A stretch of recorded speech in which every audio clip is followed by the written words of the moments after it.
안녕하세요, 영사탕입니다. 앞선 영상에서 하천지형에 대해서 우리가 살펴보았는데요. 이어서 해안지형에 대해서 학습해 보도록 하겠습니다. 이 해안지형에 영향을 미치는 작용으로서는 대표적으로 파랑, 파도를 말하고요. 그 다음에 연안류라는 것이 있는데, 연안류는 이 해안선이 있을 때 해안선에 평행하게 흐르는 바닷물의 흐름이 있습니다. 우리가 이걸 연안류라고 부르고요. 그 다음에 조류, 바람 등이 침식 및 퇴적 작용을 일으키게 됩니다. 또 그리고 대표적으로 이 외에도 집안의 윤기라든지 해수면이 상승하거나 하강하는 것과 같은 변동도 영향을 미친다라고 보시면 되겠습니다. 자, 그리고 이 해안지형은 우리가 곳간만으로도 구분을 해볼 수가 있는데요. 자, 우리가 곳이라고 한다면 해안선이 이렇게 있을 때 바다 쪽으로 돌출한 해안을 우리가 곳이라고 이야기를 합니다.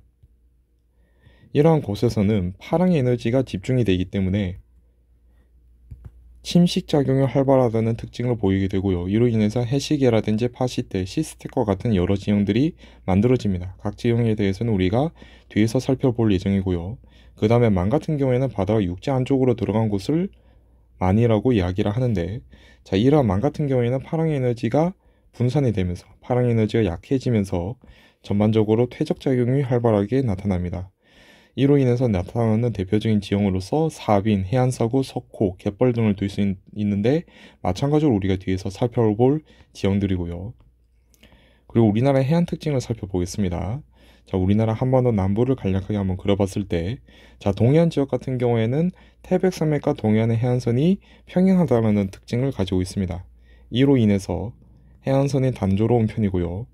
또 동해안 지역은 우리나라는 신세대 재상기의 경동성 요곡 운동을 영향을 받았기 때문에 동해안 지역을 중심으로 전반적으로 지반의 윤기 영향을 많이 받은 편이다 라고 말씀드릴 수 있습니다. 자, 그리고 황해안과 남해안 지역으로서는 이 산맥의 방향이 황남해안 지역에서는 서로 교차한다는 특징을 가지고 있습니다. 이로 인해서 해안선이 전반적으로 복잡한 편인데, 해안선이 이런 식으로 안쪽으로 들어가기도 하면서 또 섬들도 굉장히 많다는 것이죠. 또 전반적으로 해발고도가 낮은 편이라서 이 안쪽까지 바닷물이 들이차면서 좀 고지되었던 지역들이 이제 섬으로 남게 되고, 저지되었던 지역들은 이제 바다에 잠기고, 이런 특성들이 나타나게 되는데, 우리가 이런 해안을 리아스식 해안이라고 이야기를 합니다.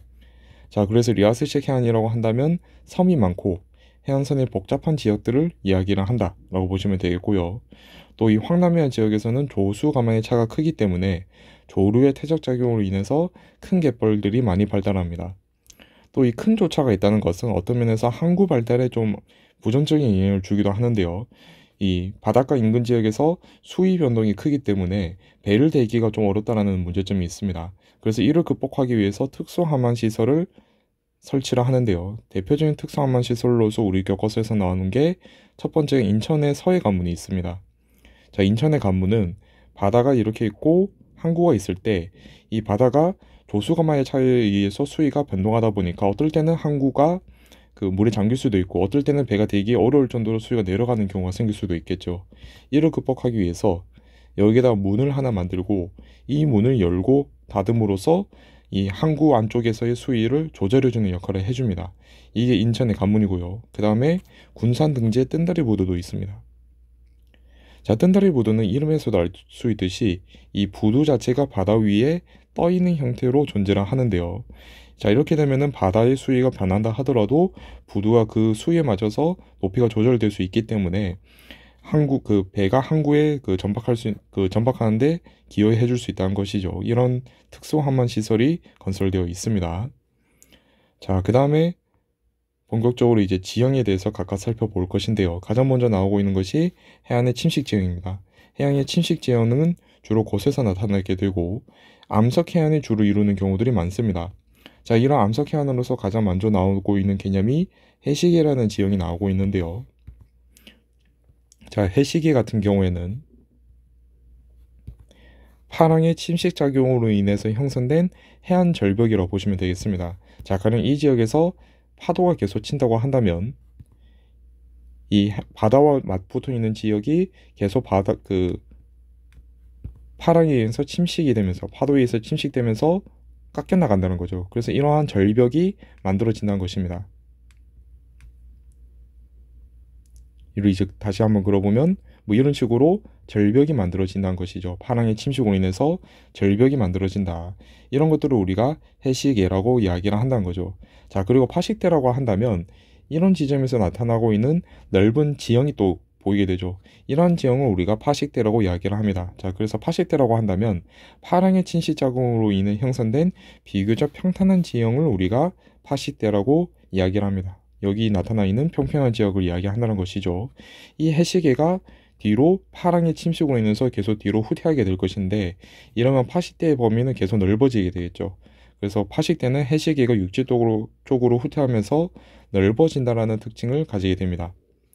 자, 그 다음에 또 나오고 있는 개념이 해안당구라는 지형이 나오게 되는데요. 자, 이 해안당구 같은 경우에는 과거에 파식되었던 곳이라든지 해안에서 퇴적되었던 지형이 지반의 융기라든지 해수면의 하강으로 인해서 해수면보다 높은 곳에 위치한 계단 모양의 지형이라고 나오고 있습니다. 하안당구와 좀 비슷한 표현들이 나오고 있죠. 이 해안당구 같은 경우에도 단자가 계단할 때 단자를 쓰고 있고, 구가 언덕구자를 쓰고 있습니다. 그래서 바닷가 쪽에 위치한 언덕 같은 느낌의 지형이란 것이죠. 자, 이 그림에서 해수면이 하강한다든지 또는 그 지반이 융기를 했을 때, 그러면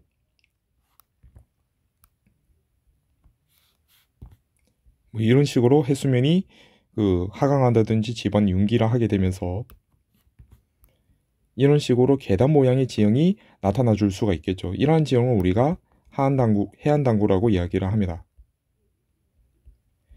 자, 이런 해안당구는 결국에는 지반의 융기가 주로 이루어서 나타나기 때문에 전반적으로 지반 융기량이 많았던 동해안에 나타나는 경우들이 많고, 가장 대표적인 해안당구 중 하나가 강릉에 위치한 전동진이 있습니다. 전동진 쪽이 가장 대표적인 해안당구고요.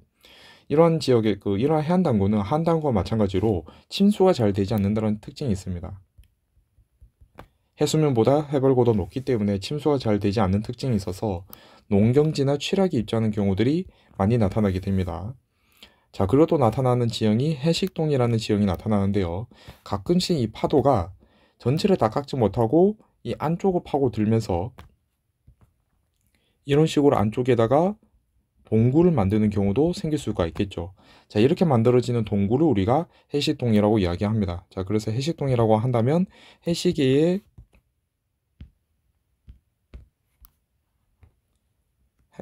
약한 부분이 집중적으로 차별 침식되어서 나타나는 동굴이라고 보시면 되겠습니다. 이걸 우리가 해식동이라고 부르고요. 그 다음에 씨앗치 같은 경우에는 파랑의 침식작용으로 인해서 바위가 뚫려서 형성된 아치 모양의 지형인데, 가령 예를 들어서 원래는 이렇게 생긴 바위가 있었는데 이 안쪽 부분이 파랑에 의해서 계속 침식을 당하면서 이렇게 뻥 뚫릴 수도 있겠죠. 이런 식으로 만들어진 아치 모양의 지형을 우리가 씨아치라고 부르고요. 그 다음에 씨스택 같은 경우에는 다른 부분들이 뭐또 침식되면서 파랑에 의해서 침식이 되면서 그냥 남은 돌기둥을 우리가 씨스택이라고 이야기를 합니다. 이 씨아치와 씨스택 같은 경우에도 마찬가지로 차별적인 침식에 의해서 만들어진다라고 보시면 되겠고요. 자, 그리고 아래 나와 있는 사진을 간단하게 보신다면 지금 D 지역이 나오고 있는데, 이 D 지역을 보시게 되면 전반적으로 등고선이 넓은 형태가 나타나고 밭으로 쓰이고 있다는 걸 우리가 볼 수가 있죠. 그리고 주변에 바닷가가 위치하고 있고 동해에 나타났다라고 나오고 있습니다. 자, 그래서 이 D 지역 같은 경우에는 우리가 배운 내용을 통해서 해안당구란 걸 우리가 추론해 줄 수가 있다는 거죠. 그리고 이 지역 같은 경우에는 지금 여기 보시면 약간 솜털처럼 볼록볼록 튀어나온 것들을 볼 수 있는데, 이게 돌로 만들어진 절벽이란 말입니다. 그래서 이 지역 같은 경우에는 우리가 배웠던 개념을 통해서 해시계라는 걸 우리가 추론해 줄 수 있다는 것이죠. 자, 그리고 해안의 퇴적 지형에 대해서 살펴보도록 하겠습니다. 자, 해안의 퇴적 지형에서는 주로 만에서 이 퇴적 지형이 나타나게 되고, 파랑이라든지 연안류, 조류 등에 의해서 퇴적 작용이 나타난다라고 보시면 되겠습니다. 주로 모래 해양이 나타나게 되는데요. 자, 가장 먼저 나오고 있는 모래 지형으로서 사빈이라는 게 나오고 있습니다. 사빈은 쉽게 생각하면 모래사장이라 생각하시면 되겠습니다. 이 하천 또는 주변 암석 해안에서 공급된 모래가 파랑이라든지 연안류의 흐름에 따라서 퇴적이 되면서 나타나는 모래사장에 해당한다는 것이죠. 자, 이러한 사빈들은 다들 잘 아시다시피 해수욕종으로 많이 활용되는 편이고요. 그리고 이 사빈과 관련돼서 또 나타나는 지형 중 하나가 해안사고라는 그 지형이 나타납니다. 자, 이것도 그림을 한번 그려보도록 하죠. 자, 이게 모래사장인데 사빈인데 이 사빈 쪽으로 바람이 불게 되면 이 바람이 불리면서 가벼운 모래 입자들이 뒤로 날아가게 되겠죠. 이 뒤로 날아간 모래들이 특정 지역에 쌓이게 됩니다.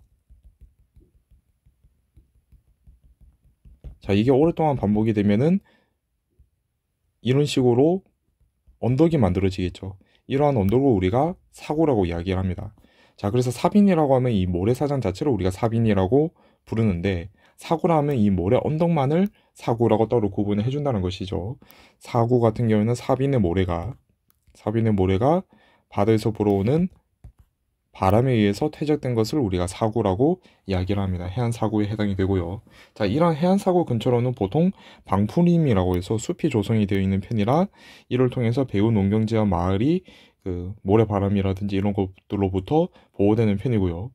그 다음에 모래의 입자가 평균적인 입자가 사빈보다 작습니다. 자, 그 이유 중 하나가 바람에 모래 입자가 날려서 여기에 퇴적이 되려면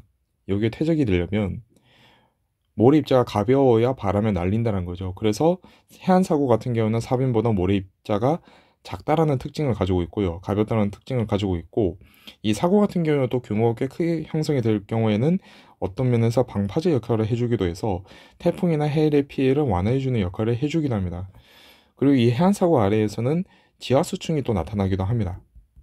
그래서 가끔 가다 보면 이 사고 뒤편에 이 지하수가 올라와 있어서 그 호수처럼 보이는 지형들도 발견되기도 하고요. 이 사고 아래에 지하수층이 나타나고 있다는 것도 알고 계시면 좋습니다. 자, 그 다음에 사조라는 지형이 나오고 있는데요. 자, 사조라고 한다면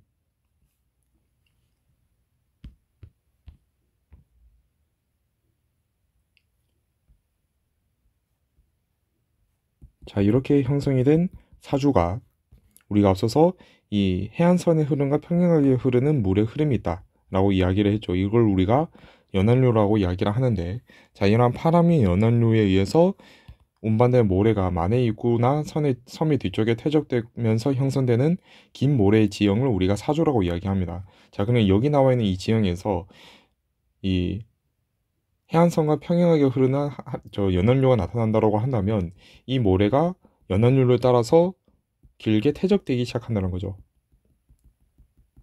자, 이러면서 나타나는 긴 모래 지형을 우리가 사조라고 이야기합니다. 때로는 이제 섬 뒤에서 나타나기도 하는데 섬 뒤편은 아무래도 앞편보다는 바닷물의 흐름이 느리기 때문에 여기서도 마찬가지로 모래가 길게 퇴적이 되면서 만들어지는 사조 지형이 나타나기도 합니다. 자, 그리고 이 사조와 관련되어서 또 나타나는 두 가지 지형이 있습니다. 첫 번째가 육계도와 육계사조인데요. 자, 이 그림에서 이 섬이 쭉 계속 모래가 뒤로 연결이 되면서 해안선과 연결된다고 해봅시다. 육지에 연결된다고 해봅시다. 자, 이때 이 섬과 섬과 육지를 연결해주는 이 사조를 우리가 육계사조라고 이야기를 해주고요. 이때 연결된 섬을 우리가 육계도라고 이야기를 합니다. 자, 그래서 육계도라고 하면 사조에 의해서 육지와 연결된 섬을 육계도라고 이야기를 하고 이때 연결해준 사조를 우리가 육계사조라고 부른다는 것이죠. 여기서 이 섬이 육계도가 되고 여기 지형이 육계사조가 된다는 것이죠. 자, 이러한 지형이 나타나기도 하고요. 자, 그리고 또 한편으로는 석호라는 지형도 나타나게 되는데요. 이 석호 같은 경우에는 이 육계도를 좀 지우고 살펴보도록 하겠습니다. 이 연안류의 흐름이 계속 쭉 이어지게 되면서 사조가 계속 성장을 하면서 아예 만해 입구를 이렇게 닫아버렸다고 우리가 한번 생각해 봅시다. 만해 입구를 닫아버리게 되면 이 안쪽의 바다는 호수처럼 변하게 되겠죠. 이를 우리가 석호라고 이야기를 합니다. 자, 그래서 석호라고 한다면 후빙기 이후에 해수면이 상승하면서 만해 입구가 바닷물로 들어차게 되고 이로 인해서 그 만해 입구에 사조가 발생했을 때, 사조가 형성이 되었을 때 연안류에 의해서 사조가 형성되어서 형성되는 호수를 우리가 석호라고 이야기를 한다는 것이죠. 자, 이런 석호 같은 경우에는 동해안에서 주로 나타나는 편인데요. 그 이유 중 하나가 서해안과 남해안 같은 경우에는 조수간만의 차가 크기 때문에 이 석호가 발달하기 어렵습니다. 이 조수간만의 차가 클 경우에는 밀물과 썰물의 흐름에 의해서 이 사주가 그 모래가 쓸려 나가는 경우들이 많습니다. 그러다 보니까 이 만의 입구를 닫을 만큼의 사주가 형성되기 어려워서 서해안과 남해안에서는 석호가 잘 형성되지 않습니다. 같은 의미로 육계도 같은 경우에도 뭐 지역마다 조금씩 다를 수는 있지만 이 석호 같은 경우 그 육계도 같은 경우에도 조수간만의 차에 의해서 형성이 잘 안 되는 지역들도 일부 있기도 하고요.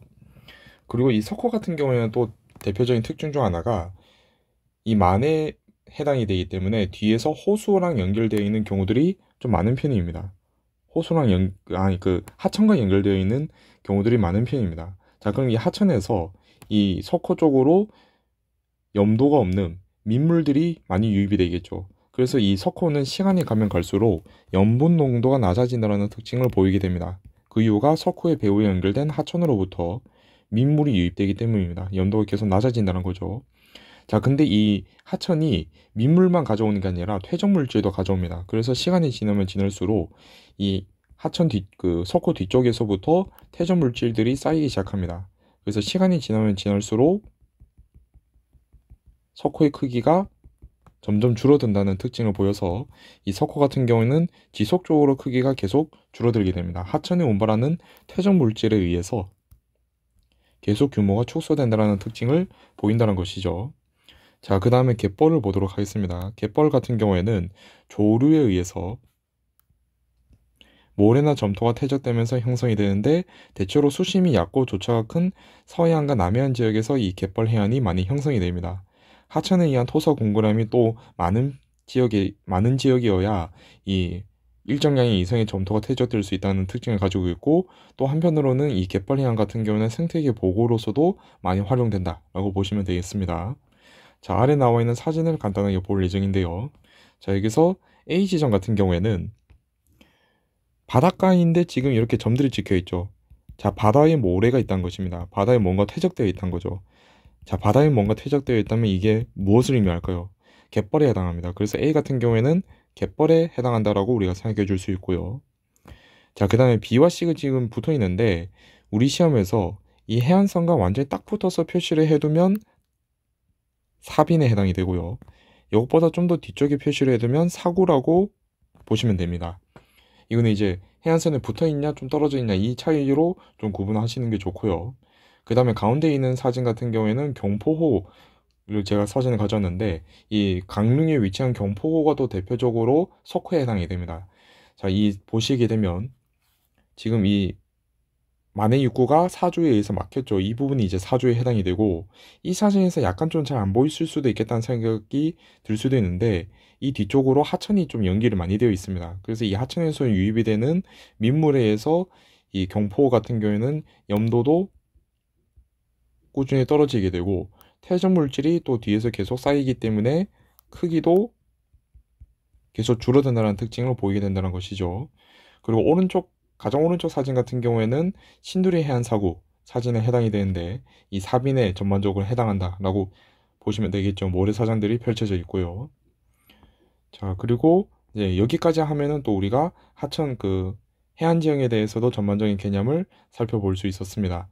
자, 또 다음 영상에서는 화산 지형과 카르스트 지형에 대해서 설명을 해드릴 예정인데요. 다음 영상에서 또 인사드릴 수 있도록 하겠습니다. 이상 영웅사탐이었습니다. 감사합니다.